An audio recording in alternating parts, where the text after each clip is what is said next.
Autonomous दिवस के शुभ अवसर पर ईश्वर आराधना में आप सबों को स्वागत और शुभकामना। इस समय हम लोग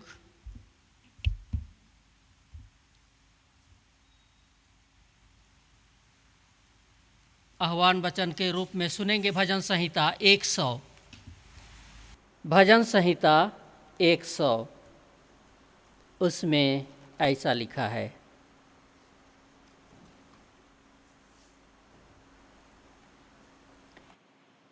हे सारे पृथ्वी के लोगों, यहोवा का जय जयकार करो।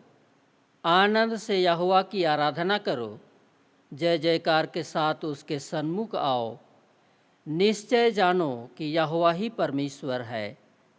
उसी ने हमको बनाया और हम उसी के हैं। हम उसकी प्रजा और उसकी चराई की भेड़ें हैं। उसके फाटकों से धन्यवाद और उसके आंगनों में स्तुति करते हुए प्रवेश करो। उसका धन्यवाद करो और उसके नाम को धन्य कहो, क्योंकि यहोवा भला है। उसकी करुणा सदा के लिए है और उसकी सच्चाई पीढ़ी से पीढ़ी तक बनी रहती है। आमीन।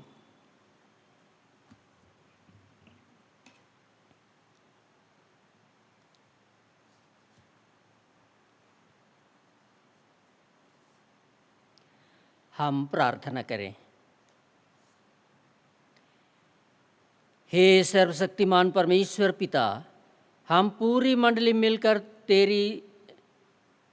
तुझे तेरी सब आशीषों के लिए धन्यवाद देते हैं कि तूने हमारे व्यक्तिगत, पारिवारिक और कलीसियाई जीवन में भिन्न भिन्न प्रकार के आशीषों की भरपूरी दी और आज हमारे प्रिय गोस्नर कलीसिया के इतिहास की विशेष घटना को एक दूसरे के साथ स्मरण करने, उस पर आनंद मनाने और तेरी महिमा और लोगों की सेवा के निमित्त आत्मसमर्पण के लिए ले पहुंचाया है। हमारी ऑटोनॉमी कलीसिया में भिन्न भिन्न प्रकार की समस्याएं आती हैं, जैसे प्रशासनिक, आर्थिक, आध्यात्मिक आदि, परंतु तूने हमें दिढ़ाकर स्थिर रखा है। आज हमें यहाँ ले पहुँचाया। हम धन्यवाद देते हुए प्रार्थना करते हैं कि इस समय भी हमारे मन, विचार और काम को एकत्रित कर कि यहाँ की यह संगति हमारे विश्वास की दृढ़ता के लिए होने पाए, ताकि आशीषों की पहचान में बढ़ते हुए अपनी जवाबदेहियों को भी पहचानने सकें।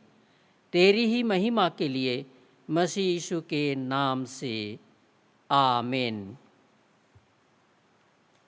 हम ईश्वर आराधना आरंभ करते हुए गाएंगे साक्षी वाणी गीत नंबर नई छपाई 137। नई छपाई 137 और पुरानी छपाई 153। नई छपाई 137, पुरानी 153। जो ईश्वर को चलाने देता और उस पर आसरा करता है।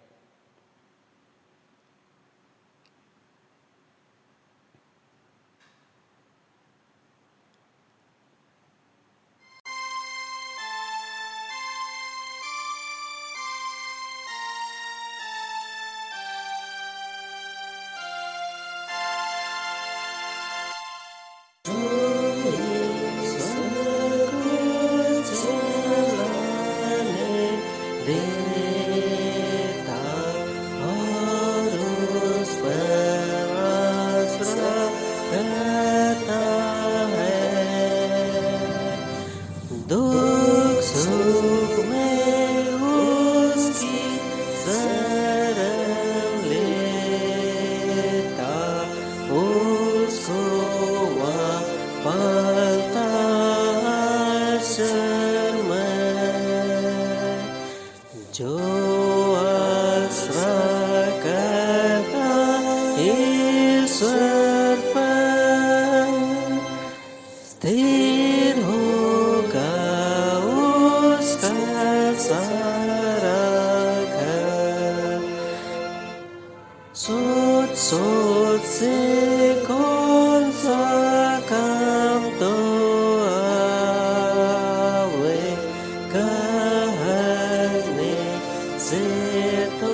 परमेश्वर पिता और पुत्र और पवित्र आत्मा के नाम से आमीन।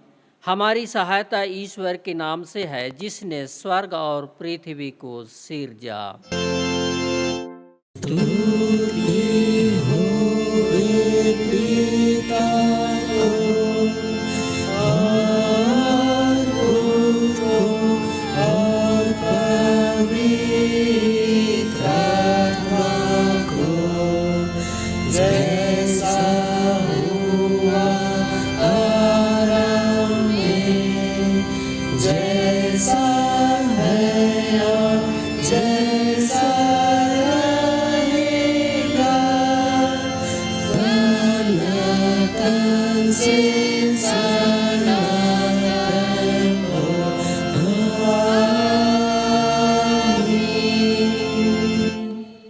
हम भजन संहिता 51 के 1 से 13 को पढ़ते हुए पाप स्वीकार एक साथ करें।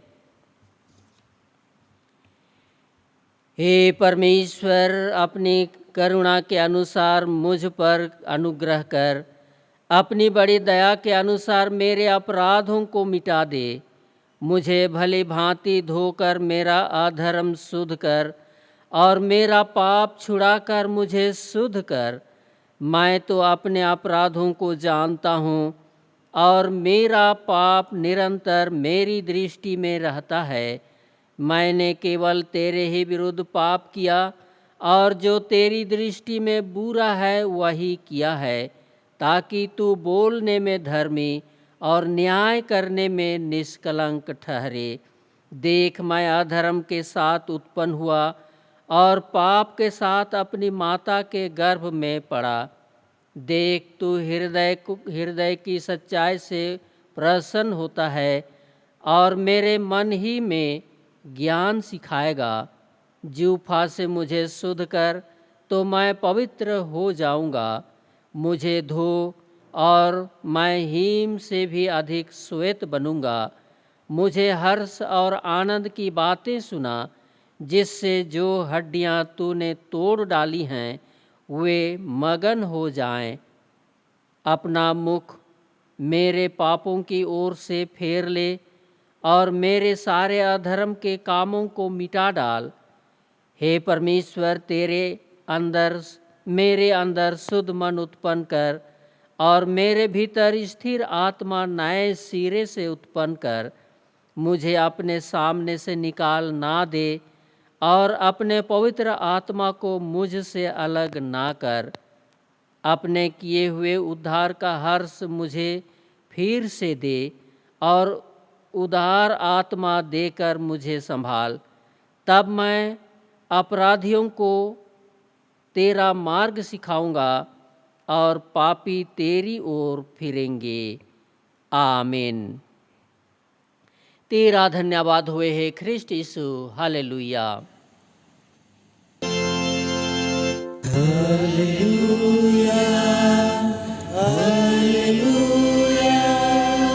हालेलुया।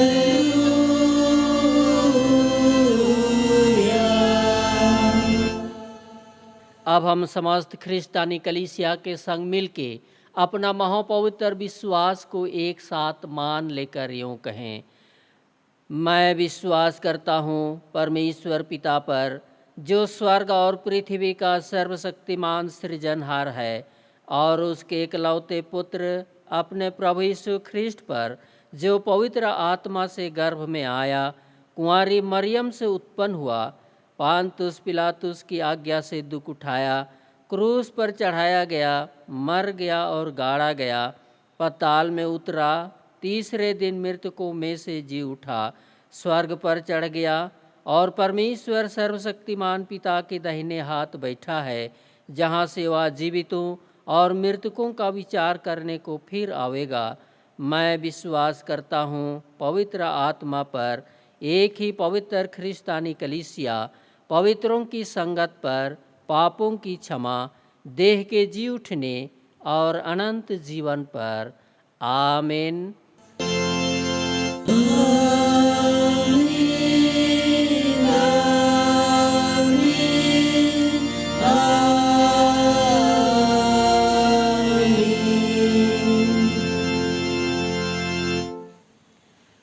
हम 10 जुलाई 1919 की घोषणा को सुने।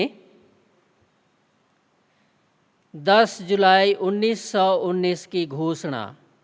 छोटानागपुर और आसामस्थ लूथेरन मंडली के प्रतिनिधियों का निर्णय ईश्वर की अनुग्रह से, इसलिए कि जब जांच कमीशन ने हमको सुनाया कि गवर्नर जनरल इन काउंसिल किसी प्रकार से बिहार और उड़ीसा के गोस्नर एवेंजेलिकल लूथेरन मिशन की संपत्ति किसी ऐसे मिशन सभा को स्थानांतरण करने को मंजूर नहीं करती है जिस सभा में अधिकतर ब्रिटिश तत्व नहीं है, अथवा ऐसे सभा को भी जिसका आर्थिक कारोबार ब्रिटिश छोड़ अन्य अंग से चलाया जाता है। हम लोग किसी ब्रिटिश लूथेरन मिशन सभा को नहीं जानते हैं जो कि हिंद सरकार के उपरोक्त शर्तों को पूर्ण कर सके।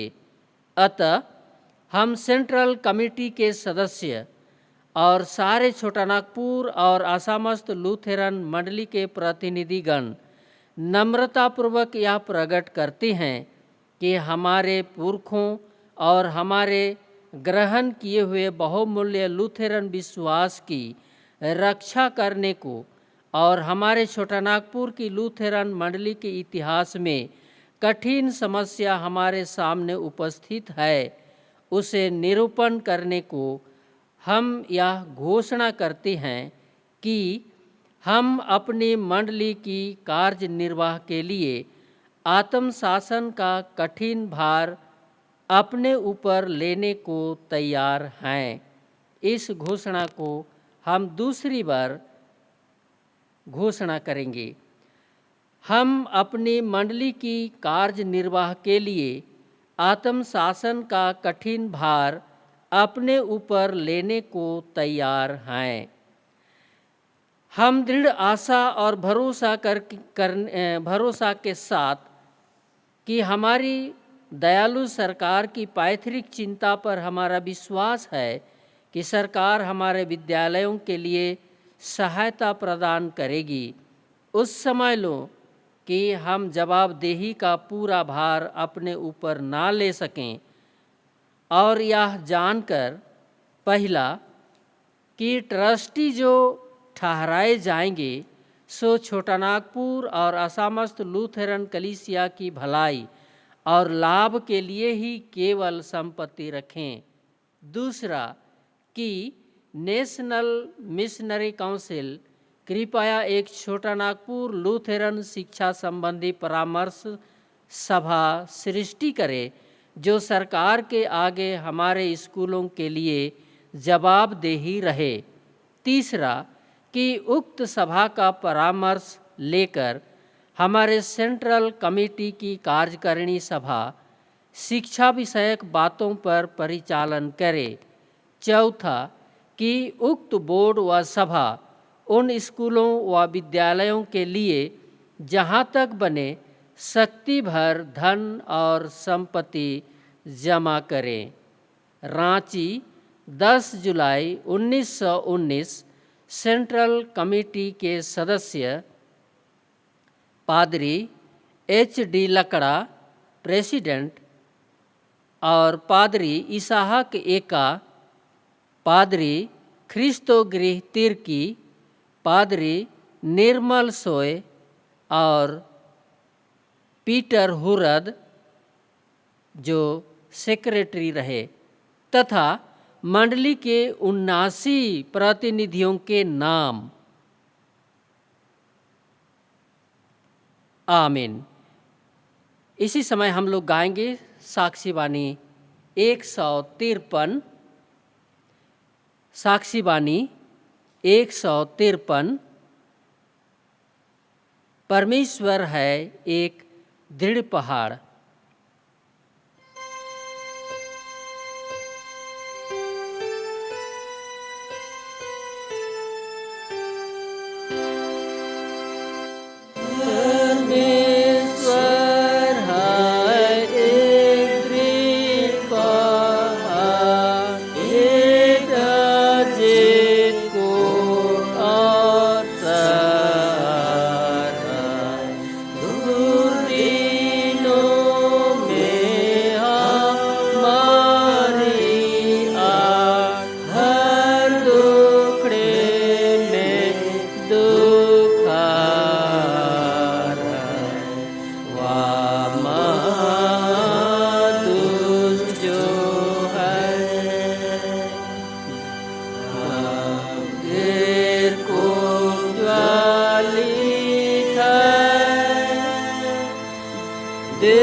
हमें पिता परमेश्वर और पुत्र यीशु ख्रिस्ट की ओर से अनुग्रह और शांति बहुत याद से मिले।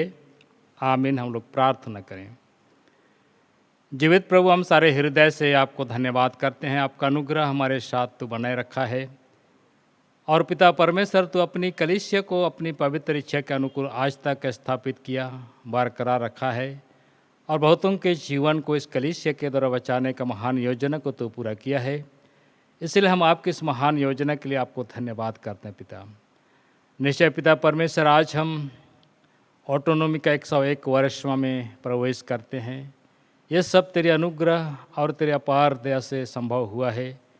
पिता परमेश्वर, हमारी कलीसिया को अधिक संपन्न और समृद्ध करिए कि पिता परमेश्वर इस कलीसिया के द्वारा बहुतों के जीवन को बचाया जाए। पवित्र आत्मा की सामर्थ्य एक एक विश्वासियों को प्रदान कीजिए कि जो कुछ हम करें तेरी महिमा और प्रशंसा के लिए। इसलिए सभी बातों के लिए आपको धन्यवाद करते हैं। तेरे वचन के लिए हम आपको धन्यवाद करते हैं प्रभु जी। आज के दिन के लिए तूने हम सबों को प्रदान किया है। सारी महिमा आदर प्रशंसा आपको देते हैं। प्रार्थना यीशु के नाम से मांगते हैं पिता, सुन और ग्रहण कर। आमीन। आज के लिए जो ठहराया गया पवित्र वचन हम लोग सुनेंगे। जैसा लिखा गया है यूहन्ना रचित सुसमाचार उसका अध्याय 4 39 से 42। यूहन्ना उसका अध्याय 4 पद 39 से 42, जिसमें परमेश्वर का वचन इस प्रकार से कहता है। उस नगर के बहुत से सामरियों ने उस स्त्री के कहने से यीशु पर विश्वास किया, क्योंकि उसने यह गवाही दी थी, उसने सब कुछ जो मैंने किया है मुझे बता दिया। इसलिए जब ये सामरी उसके पास आए तो उसे विनती करने लगे कि हमारे यहाँ रह। अतः वहाँ वह 2 दिन तक रहा। उसके वचन के कारण और भी बहुत से लोगों ने विश्वास किया और उस स्त्री से कहा, अब हम तेरे कहने ही से विश्वास नहीं करते, क्योंकि हमने आप ही सुन लिया है और जानते हैं कि यही सचमुच में जगत का उद्धार करता है। फिर उन 2 दिनों के बाद वह वहाँ से निकलकर गलील को गया, क्योंकि यीशु ने आप ही साक्षी दी कि भविष्यद्वक्ता अपने देश में आदर नहीं पाता। जब वह गलील में आया तो गलीली आनंद के साथ उससे मिले, क्योंकि जितने काम उसने यरूशलेम में पर्व के समय किए थे उन्होंने उन सब को देखा था, क्योंकि वे भी पर्व में आए थे। यहाँ तक। आमीन। ख्रिस्त में भाई और बहनों, सर्वप्रथम आज के दिन के लिए पूरी कलीसिया को शुभकामना प्रकट करता हूँ कि आज हम गोस्नर एवेंजेलिकल लुथेरन कलीसिया का ऑटोनॉमी का 101 वर्ष को पूरा करते हैं और इसीलिए 101 वर्ष हमारी कलीसिया का ऑटोनॉमी का हम वर्षगांठ मनाते हैं। और पिछला साल ये ऑटोनॉमी हमारे कलीसिया के लिए बहुत ही महत्वपूर्ण वर्ष रहा है और मंडली से लेकर केंद्र तक हमने ऑटोनॉमी का 100 वर्ष ऑटोनॉमी जुबली बहुत ही हर्षोल्लास के साथ मनाया, जिसमें हमारे बहुत से लोगों के पास जो भी रकम था, जो भी पैसा था, पैसों को हमने इस समारोह को मनाने के लिए अर्पण किया। और इसमें हम समझते हैं कि अपनी कलीसिया में लाखों रुपया खर्च किए होंगे हमने इस त्यौहार को मनाने के लिए।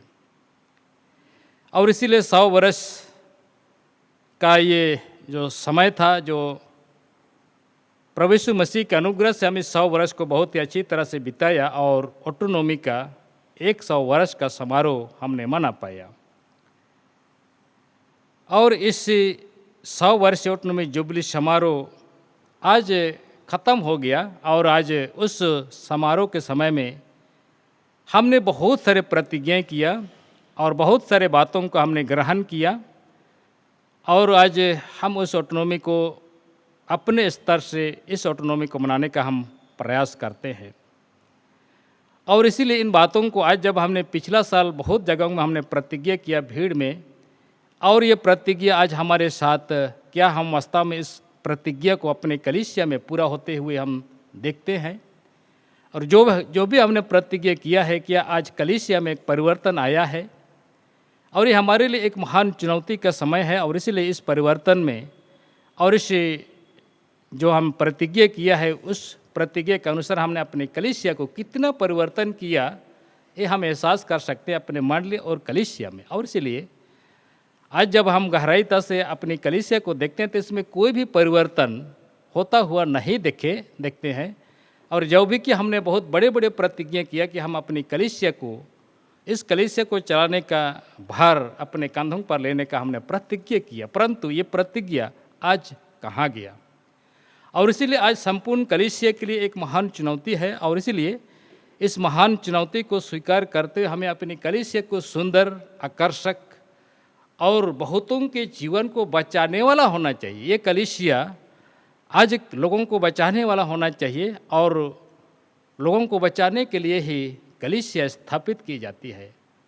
और ये किसी सांसारिक बातों के लिए कलीसिया नहीं है, परंतु ये कलीसिया लोगों को बचाने के लिए है। और इसीलिए आज के पवित्र वचन में भी हम लोग खास करके सामरियों का विश्वास को देखते हैं, जिसमें सामरियों ने उस स्त्री के कहने से, जैसे यहाँ पर लिखा गया है, सामरियों ने उस स्त्री से कहा कि अब हम तेरे कहने ही से विश्वास नहीं करते, क्योंकि हमने आप ही सुन लिया है और जानते हैं कि यह सचमुच में जगत का उद्धार करता है। स्त्री ने कहा लोगों को, और लोगों ने विश्वास किया। आज कलीसिया के लिए एक महान चुनौती है, जब कोई कलीसिया को चलाने के लिए, कलीसिया को आगे बढ़ाने के लिए, कलीसिया के लिए कुछ काम करने के लिए हर एक व्यक्ति जिम्मेदार है। यहाँ पर सामरियों का विश्वास हमारे जीवन के लिए बहुत ही महत्वपूर्ण है, जिसमें उन्होंने अपने जीवन में अनुभव किया और कहा कि स्त्री के कहने से नहीं, लेकिन हमने आप ही जाना है और इसलिए हम विश्वास करते हैं। आज हमारी कलीसिया के लिए भी यही महत्वपूर्ण है, कोई बोले चाहे ना बोले, मंडली के पादरी बोले चाहे ना बोले, पंच हमें बोले चाहे नहीं बोले, लेकिन हमें अपने से खुद इस विश्वास में आगे बढ़ने की आवश्यकता है, और यही है ऑटोनॉमी। और इसीलिए आज जब हम अपने से नहीं चल सकते तो ऑटोनॉमी हमारा कहाँ गया, हमारा प्रतिज्ञा कहाँ गया? और इसीलिए आज हमें इस बारे में दोबारा सोचने की आवश्यकता है कि हम कलीसिया को चलाने के लिए क्या हम प्रचार पर भरोसा करते हैं, क्या हम पादरी पर आश्रित हैं, क्या पंच पर हमारा भरोसा है? ऐसा कभी भी नहीं होना चाहिए। हर एक व्यक्ति को ये जिम्मेदारी है कि परमेश्वर के निकट वो जाए और परमेश्वर के लिए काम करे। यही है ऑटोनॉमी। और इसीलिए ऑटोनॉमी जब हम मनाते हैं तो सब कुछ करने की क्षमता हर एक विश्वासी में होना चाहिए। गिरजा करने की क्षमता, मंडली को चलाने की क्षमता, दान देने की क्षमता, सारी बातें होना चाहिए। और इसीलिए आज हमें इस कलीसिया को सुंदर और आकर्षक बनाने के लिए काम करने की आवश्यकता है।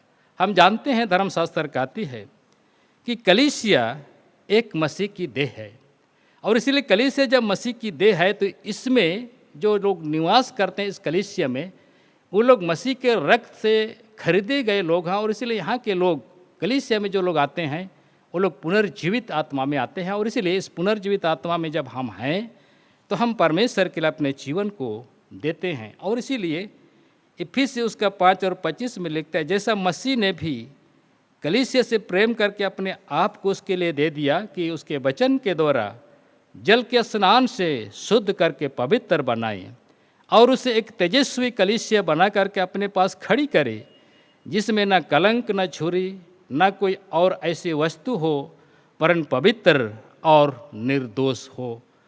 कलीसिया को ऐसा ही होना चाहिए। आज जब हम प्रतिज्ञा किया है तो अपने कलीसिया में क्या पाते हैं? क्या हमारा कलीसिया एक तेजस्वी कलीसिया के रूप में है, जिसमें किसी प्रकार की कलंक नहीं है, जिसमें लड़ाई और झगड़े नहीं हैं, जिसमें हर प्रकार के एक दूसरे के प्रति निंदा और शिकायत नहीं है, बुराइयां नहीं है? हमारी कलीसिया के लिए आज हमने प्रतिज्ञा की, इस कलीसिया को चलाने के लिए हम अपना संपूर्ण जीवन को देते हैं। तो हम अपनी कलीसिया के लिए, जिसमें न कलंक, न छुरी और न कोई ऐसी वस्तु हो, वरन पवित्र और निर्दोष हो, ऐसी कलीसिया बनाने के लिए प्रभु ने हमें आज्ञा दिया है।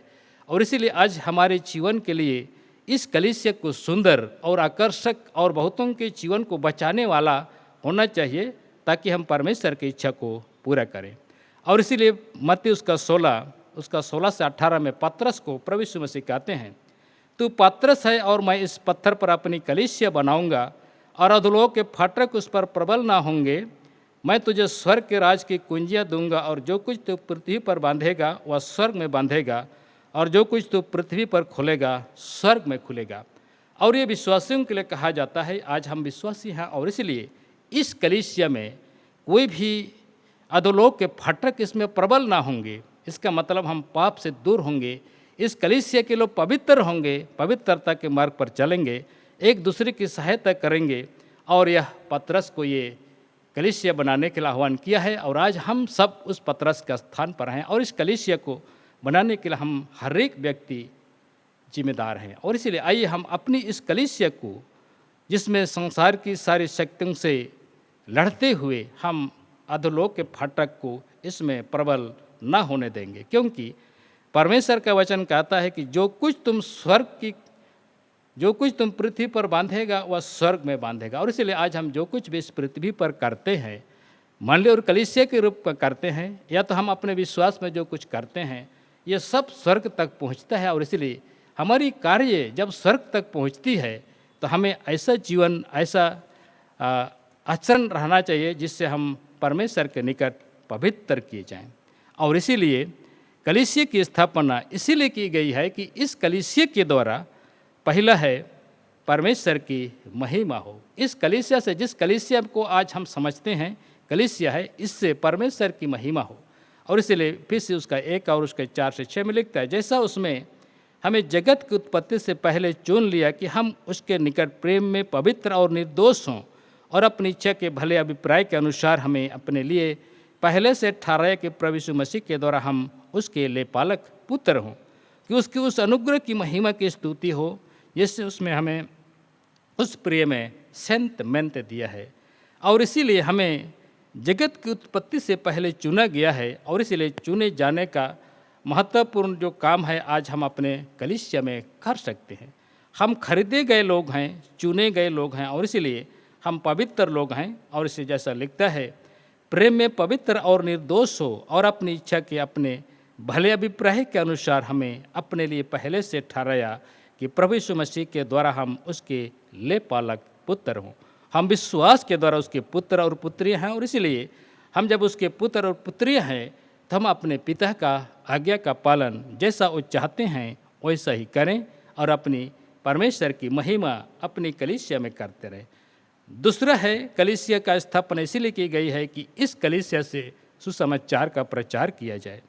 मत्ती 28 और उसका 19-20 में लिखता है, इसलिए तुम जाकर सब जातियों के लोगों को चेला बनाओ और उन्हें पिता और पुत्र पुत्र आत्मा के नाम से बपतिस्मा दो और उन्हें सब बातें जो मैंने तुम्हें आज्ञा दी है मानना सिखाओ। और इसीलिए सुसमाचार का प्रचार इस कलीसिया से होना चाहिए। आज संसार के बहुत सारे लोग सुसमाचार के अभाव में पाप के उस दलदल में फंस करके अनंत मृत्यु के भागीदार हो रहे हैं। और इसको बचाने का काम कलीसिया के एक एक व्यक्तियों का है, मेरा है और आपका है, हर एक विश्वासियों का। और इसीलिए हम अपनी कलीसिया में रह करके परमेश्वर का सुसमाचार को प्रचार करें ताकि बहुत सारे लोगों को कलीसिया में लाएं और परमेश्वर के लिए उनको हम जीतें। तीसरा काम है जो कलीसिया के लिए है, कलीसिया के लोगों को शिक्षा और निर्देश देना। आज हम सब प्रत्येक को जो विश्वासी हैं एक दूसरे को सहायता करने की आवश्यकता है। कलीसिया के लोगों को, अपने बीच के लोगों को शिक्षा दें और निर्देश दें सही काम करने के लिए। और इसीलिए कहता है कि फिर 4 उसका 11 और 12 में उसने कुछ को प्रेरित नियुक्त करके, कुछ को भविष्यद्वक्ता नियुक्त करके और कुछ को सुसमाचार सुनाने वाले नियुक्त करके और कुछ को रखवाले और उपदेशक नियुक्त करके दे दिया, जिससे पवित्र लोग सिद्ध हो जाएं और सेवा का काम किया जाए और मसीह की देह उन्नति पाए। आज जब हम कलीसिया में एक चित होकर के परमेश्वर के वचन में जब हम बढ़ते हैं तो कलीसिया की, प्रभु यीशु मसीह की देह बढ़ती है, मसीह की देह उन्नति पाती है। और इसीलिए आज हम जब परमेश्वर के निकट पाए जाते हैं तो मसीह की देह उन्नति पाती है। और परमेश्वर यही चाहता है कि अपने लोगों को हम मसीह में अधिक से अधिक शिक्षा दे करके बढ़ाएं और उन्हें परमेश्वर के लिए तैयार करें। और इसीलिए हमें कलीसिया के लोगों को शिक्षा और निर्देश देने की आवश्यकता है और एक दूसरे को हम सहायता करें। चौथी बातें हैं निरंतर साक्षी देना। कलीसिया का काम है निरंतर साक्षी देना। आज हम प्रतिज्ञा करते हैं अपनी कलीसिया को हम अपने ऊपर लेने के लिए, कठिन भार लेने के लिए तैयार हैं, तो इसके लिए हमें साक्षी देने की आवश्यकता है। प्रेरित उसका 1 और उसका 8 में लिखता है, परंतु जब पवित्र आत्मा तुम पर आएगा तब तुम सामर्थ पाओगे और यरूशलेम और सारी यहूदिया और शमारिया में और पृथ्वी के छोर तक मेरे गवाह होगे। और इसीलिए हम सब प्रत्येक को ये महान आज्ञा और आदेश दिया गया है कि हम संसार के छोर तक मसीह के गवाह बने और बहुतों को मसीह के पास लाएं और मसीह के निकट ला करके अनंत जीवन के लिए हम उसको तैयार करें। प्रभु यीशु मसीह हमको यही इसीलिए चुना है और इसीलिए प्रकाशित वाक्य 2 और 4 में लिखता है, इफिसुस की कलीसिया को प्रभु यीशु मसीह के द्वार से आह्वान वचन इस प्रकार से कहता है, पर मुझे तेरे विरोध यह कहना है कि तूने अपना पहला सा प्रेम छोड़ दिया है। हो सकता है कुछ साल पहले हम प्रभु को बहुत अच्छा प्रेम करते थे, लेकिन धीरे धीरे हमारा प्रेम ठंडा हो जा रहा है और इसीलिए कहता है कि मुझे तेरे विरुद्ध यह कहना है कि तू अपना पहला सा प्रेम छोड़ दिया है। और इसीलिए आगे कहता है, स्मुरना की कलीसिया को कहता है, प्राण देने तक विश्वासी रह तो मैं जीवन का मुकुट दूंगा। आज हम कलीसिया में पाए जाते हैं तो जीवन का मुकुट पाने के लिए, और इसीलिए आज हम जीवन का मुकुट कलीसिया में रह करके हम जीवन का मुकुट को अगर नहीं पाते हैं तो हमारे लिए बहुत बड़ी दुर्भाग्य की बातें हैं। और इसीलिए हम परमेश्वर की इच्छा के अनुकूल इस कलीसिया में रह करके परमेश्वर का उस अनंत अलौकिक जीवन को प्राप्त करें और अंत तक प्राण देने तक विश्वासी बने रहें और जीवन का मुकुट हमारे लिए तैयार है। प्रभु यीशु मसीह इन सारी बातों में हम सब प्रत्येक की सहायता और अगुवाई करें। आमीन। आइए हम लोग प्रार्थना करें। जीवित प्रभु, हम आपका धन्यवाद करते हैं सारे हृदय से। आज का तेरा पवित्र वचन तूने हम सबों को उत्साहित किया है कि पिता परमेश्वर हम तेरे मार्ग पर चले नित्य प्रतिदिन, और यह कलीसिया को हम तेरे हाथ में सौंप देते हैं। प्रभु जी, तू जैसा चाहता है अपनी कलीसिया को इस्तेमाल करता है इस संसार में, और इसीलिए हम सब इस कलीसिया में पाए जाते हैं। तो हम सब कलीसिया एक जगह स्थिर रहती है, परंतु लोग इधर उधर चलते फिरते हैं। इसलिए हम सबको ये जिम्मेदारी दिया गया है कि तेरा सुसमाचार को हम संसार के छोर तक पहुँचाएँ, ताकि बहुतों को तेरी अनंत राज में हम पहुँचा सकें। इसलिए प्रभु हमारी सहायता कीजिए, मदद कीजिए, मार्गदर्शन करिए कि हम वैसा ही काम कर सकें जैसा तू चाहता है और जैसा तेरा पवित्र इच्छा और योजना है। सारी महिमा आदर प्रशंसा हम आपको देते हैं। प्रार्थना को यीशु के नाम से मांगते हैं पिता, सुन और ग्रहण कर। आमीन। और ईश्वर की शांति जो समस्त ज्ञान से ऊर्ध्व है, क्रिस्ट यीशु में हमारे मन और हृदय की रक्षा करेगी आपसे सदा लो। आमीन।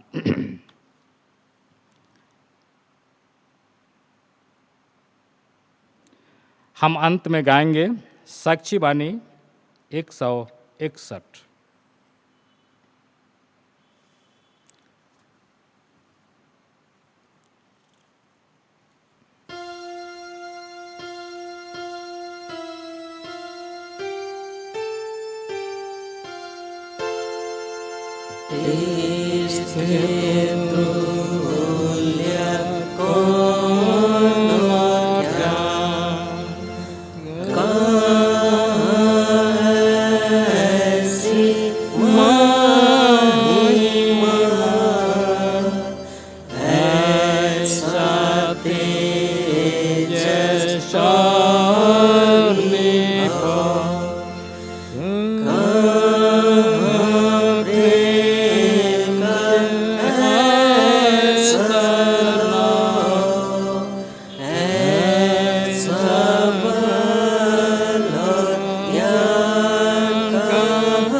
सकी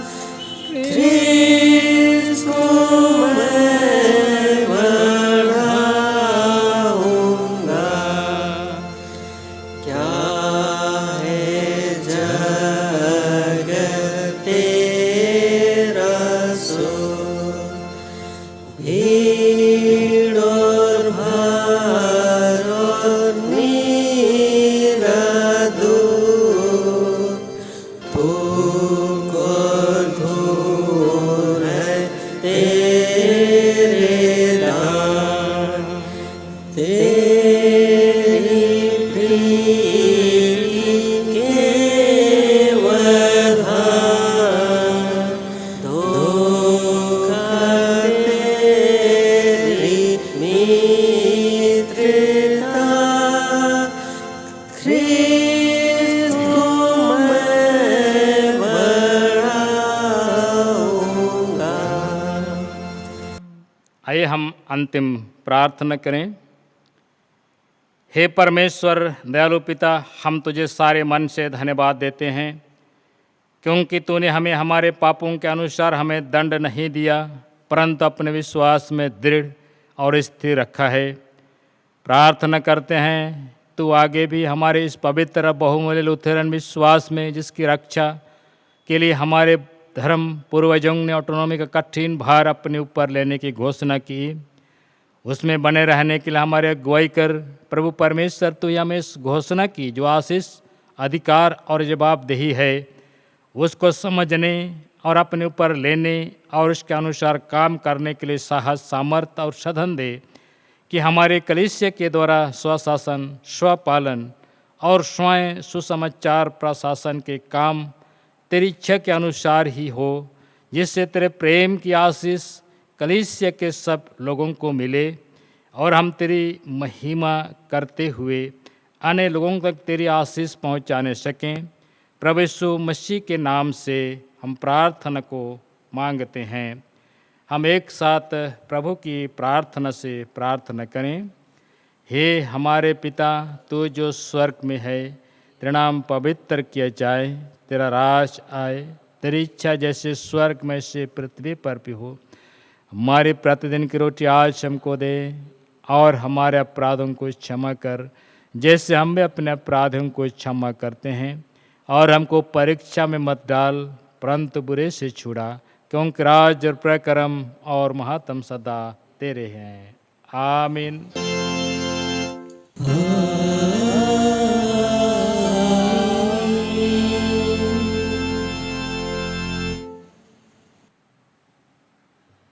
सर्वशक्तिमान त्रिएक ईश्वर का आशीर्वाद मंडली विश्वास और दीनहीन मन से ग्रहण करे। परमेश्वर तुझे आशीष देवे और तुम्हारी रक्षा करे। परमेश्वर अपना मुंह तुझ पर प्रकाश करे और तुझ पर अनुग्रह करे। परमेश्वर अपना मुंह तुझ पर प्रकाश करे और तुझे कुशल देवे। आमीन।